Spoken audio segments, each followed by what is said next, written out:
Saya akan menjelaskan mengenai prinsip kejujuran. Dalam bahasa Arab, jujur merupakan terjemahan dari kata sidik yang berarti benar dan dapat dipercaya. Dengan kata lain, jujur adalah perkataan dan perbuatan sesuai dengan kebenaran.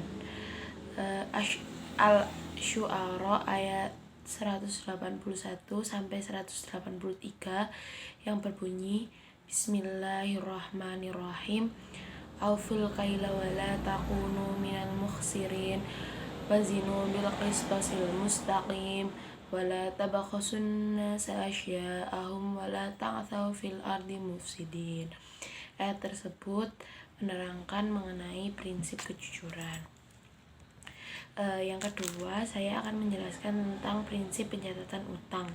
Dalam konsep Islam, utang piutang merupakan akad atau transaksi ekonomi yang mengandung nilai ta'awun atau tolong-menolong. Dengan demikian, utang piutang dapat dikatakan sebagai ibadah sosial yang dalam pandangan Islam juga mendapatkan porsi tersendiri.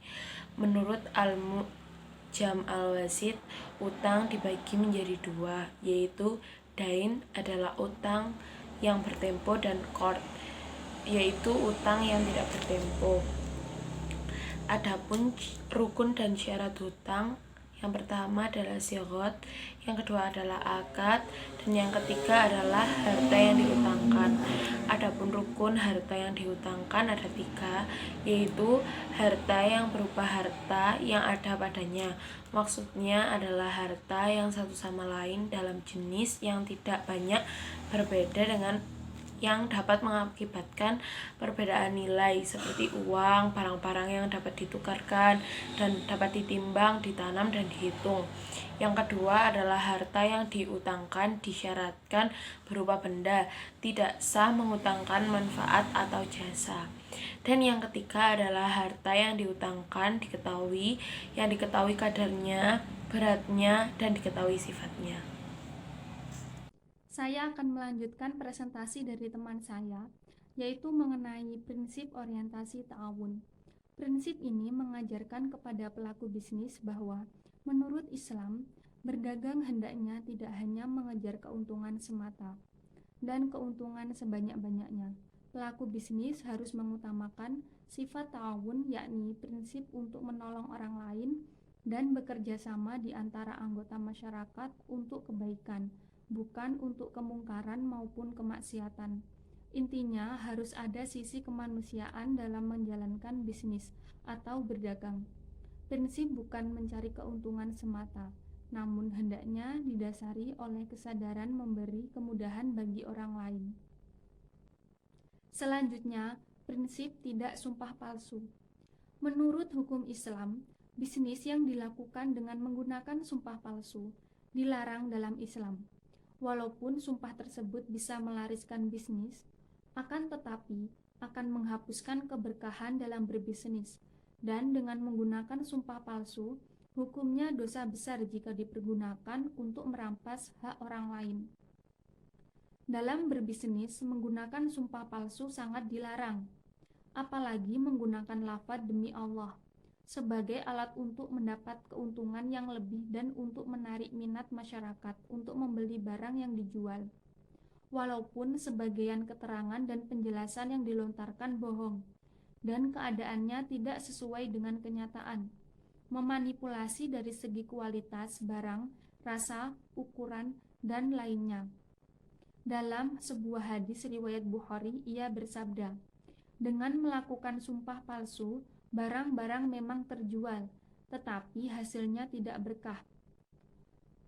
Solusi untuk berbisnis hendaknya kita berbuat jujur agar membawa keberkahan dan tidak ada satu pihak yang akan merasa dirugikan. Selanjutnya akan dilanjutkan oleh teman saya. Selanjutnya, prinsip untuk tidak mencela atau menjelekkan bisnis orang lain. Nabi Muhammad SAW bersabda bahwa janganlah seseorang di antara kalian menjual dengan maksud untuk menjelekkan apa yang dijual oleh orang lain. Hadis riwayat muttafaq alaih. Jadi sudah jelas bahwa Nabi mengatakan janganlah seseorang di antara kalian menjual dengan maksud untuk menjelekkan apa yang dijual oleh orang lain. Jadi kalau misalkan kita niat menjual sesuatu hanya untuk menjelekkan orang lain, apa yang kita dapat? Oke, kita bisa dapat imbalan atau dapat kesenangan, tapi hanya di dunia. Ingat, kita hidup kekal itu di akhirat. Jadi pasti sesuatu yang dilakukan dengan tidak baik, maka di akhirat pun kita akan mendapatkan balasan yang setimpal. Jadi berjualanlah untuk tidak menjelekkan orang lain dan saling bekerja sama. Seperti itu. Selanjutnya, prinsip senantiasa jujur dalam takaran dan timbangan. Allah berfirman dalam surat Al-Mutaffifin ayat 1-3 yang berbunyi, Bismillahirrahmanirrahim. Wailul lil mutaffifin alladzina idza iktalu 'alan nasi yastawfun wa idza kaluhum aw wazanuhum yukhsirun. Yang artinya, kecelakaan besarlah bagi orang-orang yang curang, yaitu orang-orang yang apabila menerima takaran dari orang lain, mereka meminta dipenuhi, dan apabila mereka menakar atau menimbang untuk orang lain, mereka mengurangi. Jadi di situ sudah jelas Allah mengatakan dalam Al-Quran, bukan perkataan lagi, tapi dalam Al-Quran itu menerangkan bahwa melakukan curang itu sangat tidak dibolehin. Karena apa? Karena merugikan bagi orang lain. Kita untung tapi orang lain rugi, itu Allah tidak suka. Jadi Allah mengatakan dalam firman-Nya, sehingga Allah tidak ingin umatnya ini merasa sama-sama dirugikan, tapi Allah ingin umatnya sama-sama saling menguntungkan. Selanjutnya, prinsip sinergitas. Perhatikan baik-baik pesan Rasulullah SAW berikut. Janganlah kamu menjual dengan menyaingi dagangan saudaramu. Hadis riwayat muttafaq alaih.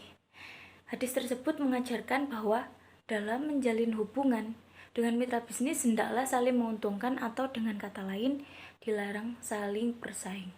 Jadi sudah jelas apa yang saya sampaikan dari apa yang sudah saya sampaikan sebelumnya, yang mengatakan bahwa tidak menjelekkan bisnis orang lain ataupun tidak mencela bisnis orang lain. Di situ sudah jelas bahwa Nabi menginginkan bahwa perdagangan yang baik itu adalah tidak dengan cara bersaing, namun sama-sama saling menguntungkan atau bisa saling bekerja sama untuk menjalin hubungan yang baik dan menguntungkan bagi bisnis yang ia buat. Seperti itu. Selanjutnya akan dijelaskan oleh teman saya. Baik, Assalamualaikum warahmatullahi wabarakatuh. Saya Diki Reza Palevi. Di sini saya akan melanjutkan materi dari kelompok 6, yaitu tentang sinergitas.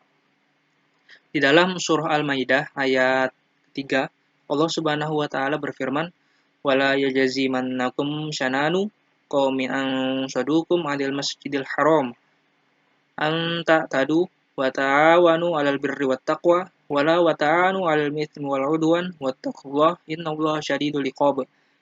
Yang artinya, dan tolong menolonglah kamu sekalian pada kebaikan dan takwa, dan jangan tolong menolong dalam dosa dan juga permusuhan.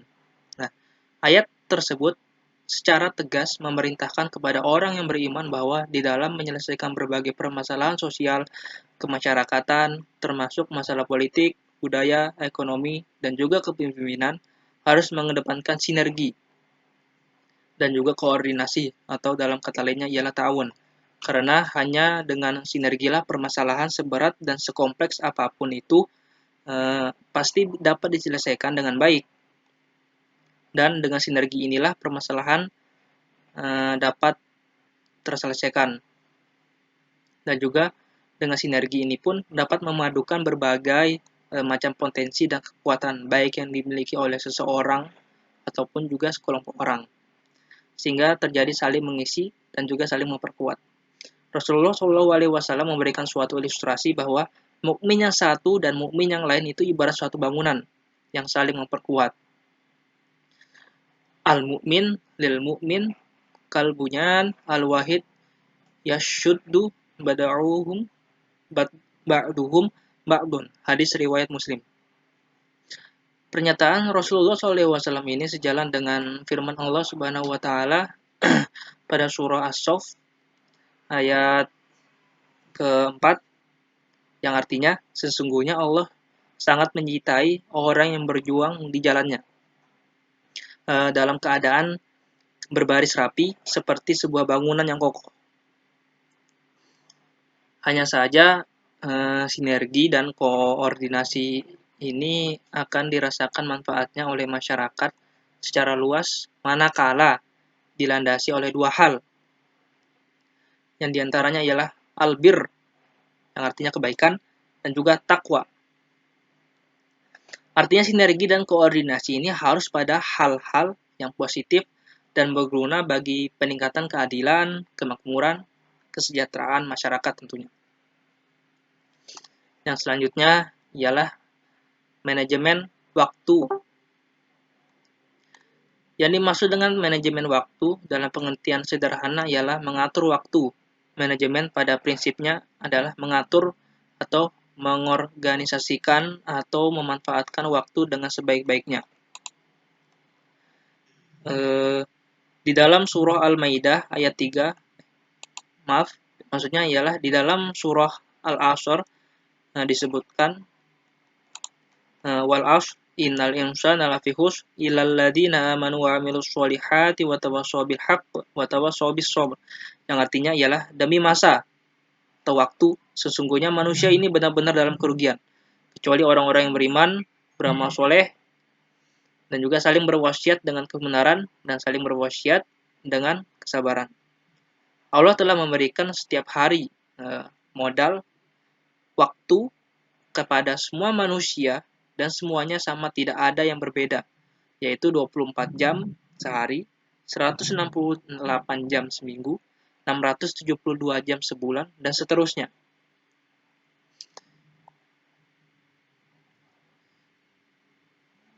Ada tujuan atau poin manajemen waktu ala Rasulullah. Berikut ialah yang diantaranya. Yang pertama yaitu jadikanlah sholat fardu itu sebagai pola disiplin. Yang kedua, terapkan pola berpikir investasi. Pola berpikir investasi ini bukanlah manajemen waktu yang instan.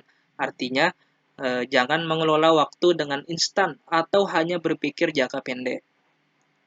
Namun juga mencoba untuk membuat daftar untuk kegiatan jangka panjang. Yang ketiga, terus produktif, jangan biarkan waktu terbuang percuma. Islam menjunjung tinggi waktu dan sangat mengutamakan nilai-nilai produktivitas secara sempurna, baik produktivitas terhadap melakukan ibadah atau peningkatan serta perbaikan diri maupun produktivitas yang dapat menghasilkan suatu karya yang dapat bermanfaat. Jadi mengerjakan sesuatu yang bermanfaat dan juga jangan membuang waktu itu dengan sia-sia. Yang keempat ialah gunakan aji mumpung. Nah, yang dimaksud dengan aji mumpung di sini adalah yang berarti bagaimana kita memanfaatkan waktu dan juga peluang yang ada. Selagi masih muda, gunakan waktu untuk belajar dan juga beribadah. Atau melakukan kegiatan yang menjadi peluang pahalanya banyak, seperti membaca Al-Quran, bersedekah, dan lain-lain. Dari Ibnu Abbas radhiyallahu anhu, Rasulullah SAW pernah menasihati seseorang. Manfaatkanlah 5 perkara ini sebelum ada 5 perkara. Yang pertama, waktu mudamu sebelum datang waktu tuamu, waktu sehatmu sebelum datang waktu sakitmu, masa kayamu sebelum datang masa kefakiranmu, masa luangmu sebelum datang masa sibukmu, dan hidupmu sebelum datang matimu. Berikut nasihat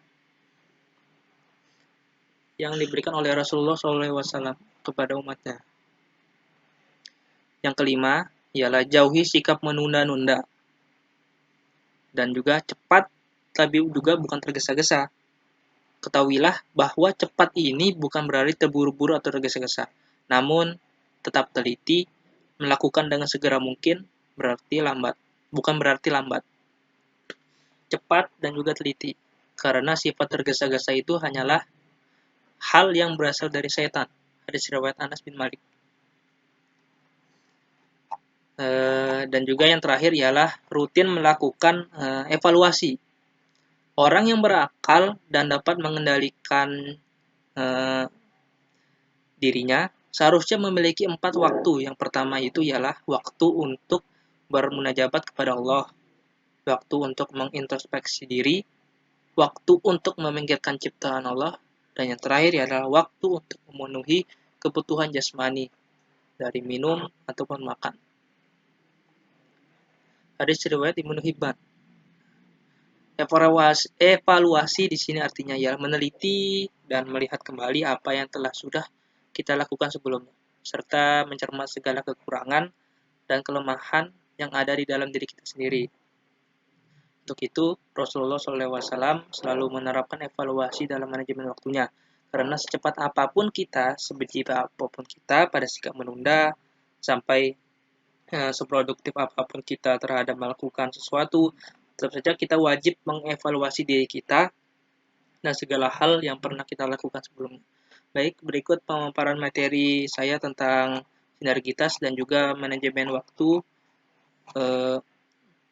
untuk tetap beribadah kepada Allah Subhanahu wa taala. Untuk slide selanjutnya akan dijelaskan oleh rekan saya. Terima kasih. Assalamualaikum warahmatullahi wabarakatuh. Saya Ahmad Syahri Zuhair akan mempresentasikan materi agama Islam, yaitu anjuran tidak berbisnis dalam kondisi berbahaya. Di dalam kondisi berbahaya saat ini, seperti kondisi pandemi COVID-19, memang menjadi momen yang sulit dalam pendapatan dan hambatan dalam berbisnis. Situasi pandemi membuat pengusaha harus memiliki upaya lebih dalam bertahan. Berbisnis dengan konsep take it for granted atau menerima dengan yakin. Namun dengan adanya pandemi hal itu tidak bisa dilakukan lagi kecuali dengan bertahan dan bermutasi. Berdiam diri di rumah saat wabah melanda suatu negeri pernah disampaikan oleh Nabi Muhammad SAW. Bahkan disebut mereka yang mau berdiam diri di kediaman masing-masing akan mendapatkan pahala setimpal dengan seorang yang mati syahid. Hal ini terdapat dalam hadis sahih yang diriwayatkan oleh Bukhari, An-Nasai di dalam As-Sunan Al-Kubra dan Ahmad. Lafaz hadis ini riwayat Ahmad. Berikut petikan hadis tersebut. An Aisyah radhiyallahu anha annaha qala sa'altu Rasulullah sallallahu alaihi wasallam 'anit ta'un fa akhbarani Rasulullah sallallahu alaihi wasallam annahu kana 'adaban yab'athuhullahu 'ala man yasha fa ja'alahu rahmatan lil mu'minin. Falaisa min rajulin yaqutun fayamkuthu fi baitihi sabiran muhtasiban ya'lamu annahu la yusibuhu illa ma kataballahu lahu illa kana lahu mislu ajri syahid. Dari Aisyah Ummul Mukminin radhiyallahu anhu, beliau berkata, Saya pernah bertanya kepada Rasulullah SAW tentang taun, wabah, yaitu wabah penyakit. Lalu Rasulullah SAW memberikan kepadaku wabah itu, memberitahukan kepadaku wabah itu adalah siksa yang dikirim Allah kepada siapa yang dikehendakinya, dan dia menjadikan sebagai rahmat bagi orang-orang yang beriman. Siapa yang menghadapi wabah lalu dia bersabar dengan tinggal di dalam rumah serta bersabar dan ikhlas, sedangkan dia mengetahui tidak akan menimpanya kecuali apa yang telah ditetapkan Allah kepadanya, maka ia mendapat pahala seperti pahala orang yang mati syahid. Mengacu pada kondisi sekarang, umat Islam di Indonesia senantiasa tetap tinggal di rumah sebagai ikhtiar terbaik menghindari penyakit virus corona, menghindar dari diri dari kemudaratan. Untuk menyelamatkan jiwa dari bahaya virus corona merupakan bagian dari inti ajaran Islam dan maqasid syariah, yaitu menjaga menyelamatkan jiwa. Terlebih, para ulama Majelis Ulama Indonesia MUI telah berfatwa untuk memandu umat dalam beragama, yaitu beribadah dalam situasi wabah virus corona. Mari kita ikuti dan taati para ulama yang kredibel dan alim itu, karena mereka dalam berfatwa berdasarkan pada Al-Quran dan hadis Nabi SAW. Kemudian materi selanjutnya yaitu menyegerakan pembayaran hutang. Nah, dalam hal ini menyegerakan membayar hutang harus diusahakan agar bisa mengantisipasi penundaan bayar hutang. Dalam istilah para ahli fikih, maksudnya adalah menahan penunaian sesuai yang berhak ditunaikan. Orang yang menunda-nunda bayar hutang termasuk orang yang menghalalkan turunnya harga diri, bahkan menghalalkan dirinya untuk mendapatkan hukuman. Katanya, merupakan suatu kezaliman ahli waris memperlambat atau tidak membayar utangnya pewaris padahal dia memiliki hartanya. Rasulullah SAW bersabda, penundaan hutang oleh orang yang mampu membayar hutang menghalalkan kehormatan harga diri. Artinya menghalalkan harga dirinya dan memberikan hukuman padanya. Al-Habib Ash-Shibini mengatakan, wajib bagi yang diluaskan rezekinya untuk melunasi segera sesuai dengan kemampuan jika diminta. Berdasarkan sabda Rasulullah SAW, penundaan pembayaran utang oleh seorang yang kaya adalah sebuah kezaliman. Ustadz Ahmad Sahwat mengatakan, tidak segera membagi harta waris juga seperti orang yang berhutang tapi tidak segera membayar hutangnya itu, padahal dia punya harta untuk membayarnya. Dalam hal ini Rasulullah SAW menyebut tindakan seperti ini sebagai kezaliman, kata Ustadz Ahmad, dan bukunya 10 penyimpangan pembagian waris di Indonesia. Menyegerakan pembayar hutang ini sangat berhubungan menjadi salah satu tolak ukur menjaga kualitas hubungan sosial. Yang baik adalah bagaimana cara seseorang membayar hutang kepada orang lain. Dalam salah satu hadis dijelaskan, fa inna min khiyarin nasi ahsanahum qadau. Artinya sesungguhnya sebagian dari orang yang paling baik adalah orang yang baik dalam membayar hutang. Nah, jadi saya ulangi kembali, sesungguhnya sebagian dari orang yang paling baik adalah orang yang paling baik dalam membayar hutang. Hadis riwayat Bukhari. Karena itu syariat memberikan ketentuan bahwa tak kala seorang memiliki uang cukup untuk membayar tanggungan utang yang ia miliki, maka ia harus segera membayar utangnya. Karena orang yang memberinya hutang menunda membayar hutang merupakan bentuk tindakan yang zalim kepada orang lain. Dalam hal ini Rasulullah menjelaskan dalam hadisnya, menunda-nunda membayar hutang bagi orang yang mampu membayar adalah kezaliman. Hadis riwayat Muslim. Jadi sekian penjelasan dari saya. Terima kasih. Assalamualaikum warahmatullahi wabarakatuh. Nama saya Zidane Mobilhak, NPM 21801071113. Saya dari kelas A akan melanjutkan presentasi yang sebelumnya. Ini bayarkan upah sebelum keringat kering. Bagi setiap majikan, hendaklah ia tidak mengakhirkan gaji bawahannya dari waktu yang telah dijanjikan saat pekerjaan itu sempurna atau di akhir pekerjaan sesuai kesepakatan. Jika disepakati, gaji diberikan pas setiap bulannya, maka wajib diberikan di akhir bulan. Jika diakhirkan tanpa ada uzur, maka termasuk bertindak zalim. Ajrohu qabla an yajifa arabhu. Berikan kepada seorang pekerja upahnya sebelum keringatnya kering. HR Ibnu Majah Sahih.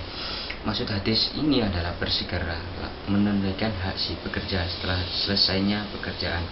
Begitu juga bisa dimaksud jika telah ada kesepakatan pemberian gaji setiap bulan. Yang kedua, larangan penimbunan atau monopoli dagang dalam Islam.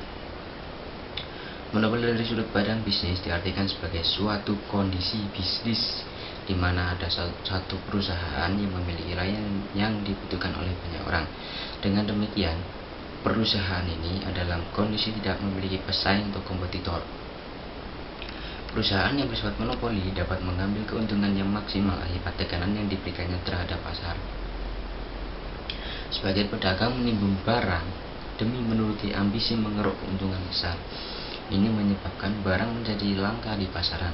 Akibatnya, masyarakat terus-menerus menaikkan penawarannya guna mendapatkan barang kebutuhan mereka. Sikap pedagang nakal ini tentu meresahkan masyarakat banyak, dan mendapatkan keuntungan dengan cara semacam ini diharamkan dalam Islam. Rasulullah SAW bersabda, Man ahtahoro fahuwa wadi'un. Barang siapa menimbun maka ia telah berbuat dosa. HR Muslim nomor 1605. Penimbunan barang bertentangan dengan kedua prinsip yang telah dipaparkan di atas, sehingga tidak heran bila dilarang dan diharamkan. Masyarakat pasti tidak rela dengan pergerakan harga yang tidak wajar ini dan juga merusakkan mereka. Terima kasih, sekian dari saya. Wassalamualaikum warahmatullahi wabarakatuh. Selanjutnya yaitu senantiasa mengeluarkan zakat. Kenapa muslim diwajibkan untuk membayar zakat? Zakat itu berarti harta yang wajib dikeluarkan dari kekayaan orang-orang kaya untuk disampaikan kepada orang yang berhak menerimanya dengan aturan-aturan yang telah ditentukan dalam syariat. Nah, zakat dalam bahasa Arab mempunyai beberapa makna. Yang pertama adalah zakat bermakna at-thaharu yang artinya membersihkan atau mensucikan. Makna ini menegaskan bahwa orang-orang yang selalu menunaikan zakat karena Allah dan bukan karena ingin dipuji manusia, Allah akan membersihkan dan mensucikan baik hartanya maupun jiwanya. Allah Subhanahu wa taala berfirman dalam surat At-Taubah ayat 103 yang berbunyi, Bismillahirrahmanirrahim. Tutahhiruhum wa tuzakkihim biha wa sholli alaihim inna sholataka sakanu lahum wallahu sami'un alim. Yang artinya, ambillah zakat dari sebagian harta mereka. Dengan zakat itu kamu membersihkan dan mensucikan mereka dan berdoalah untuk mereka. Sesungguhnya doa kamu itu ketentraman jiwa bagi mereka, dan Allah Maha mendengar lagi Maha mengetahui. Nah, yang kedua adalah zakat bermakna al-barakatuh, yang artinya berkah. Makna ini menegaskan bahwa orang yang selalu membayar zakat, hartanya akan selalu dilimpahkan keberkahan oleh Allah Subhanahu. Nah, yang ketiga adalah zakat bermakna an-namu, yang artinya tumbuh dan berkembang. Makna ini menegaskan bahwa orang yang selalu menunaikan zakat, hartanya akan selalu terus tumbuh dan berkembang. Hal ini disebabkan oleh kesucian dan keberkahan harta yang telah ditunaikan kewajiban zakatnya. Selanjutnya yaitu menjual barang yang halal dan bagus. Nah, jual beli memiliki hukum mubah, yakni jika dikerjakan atau tidak dikerjakan maka tidak mendapat pahala dan juga tidak mendapat dosa. Namun hukum bai dapat berubah sesuai situasi dan kondisi menjadi wajib, sunnah, dan makruh. Warahmatullahi wabarakatuh. Perkenalkan, nama saya Fathur Filmi. Saya akan melanjutkan presentasi dari presentator sebelumnya, yaitu pada slide ke-20. Nah, yang ini membahas tentang melonggarkan dalam hal piutang. Nah, jadi di sini kita mengutip tentang hadis Nabi. Nah, hadis Nabi yang artinya barang siapa memudahkan urusan seseorang yang dalam keadaan sulit, Allah akan memberinya kemudahan di dunia dan akhirat. Nah, jadi sungguh beruntung sekali kepada orang-orang yang memberikan kemudahan bagi saudaranya yang berada dalam kesulitan. Dengan izin Allah, orang seperti ini akan mendapatkan kemudahan di hari yang penuh kesulitan, yaitu hari kiamat. Selanjutnya ialah larangan melakukan riba. Riba adalah penetapan nilai tambahan atau bunga atau melebihkan jumlah pinjaman saat pengembalian berdasarkan persentase tertentu dari jumlah pinjaman pokok yang dibebankan kepada peminjam. Nah, riba secara bahasa yaitu ziyadah. Zada yazidu ziyadah, yang artinya adalah tambahan atau bertambah. Nah, dalam pengertian lain riba juga berarti tumbuh atau membesar atau melebih-lebihkan seperti itu. Sedangkan menurut istilah, riba itu tambahan atau harta pokok atau modal yang dilebih-lebihkan dari nilai pokok seperti itu. Selanjutnya adalah larangan melakukan riba. Nah, jadi kami di sini mengutip Al-Qur'an surah Al-Baqarah ayat 275 yang berbunyi, Bismillahirrahmanirrahim. Alladzina ya'kuluna ar-riba la yanqumuna illa kama yanqumu alladzi yatakhabbathu asy-syaitanu minal mas. Dzalika bi annahum qalu innamal bai'u mithlur riba. Artinya, orang-orang yang makan atau mengambil riba tidak dapat berdiri melainkan seperti berdirinya orang yang kemasukan syaitan lantaran tekanan penyakit gila. Keadaan mereka yang demikian itu adalah disebabkan mereka berkata atau berpendapat sesungguhnya jual beli itu sama dengan riba, padahal Allah telah menghalalkan jual beli dan mengharamkan riba. Quran surah Al-Baqarah ayat 275. Nah, jadi di sini pembagian riba itu ada dua. Pertama, riba dalam hutang piutang yaitu riba qard dan riba jahiliyah. Yang kedua, riba dalam jual beli yaitu riba fald dan riba nasi'ah. Untuk penjelasan yang lebih luas, mungkin nantinya ada sesi pertanyaan setelah ini seperti itu. Nah, terima kasih. Sekian dari kelompok kami. Assalamualaikum warahmatullahi wabarakatuh.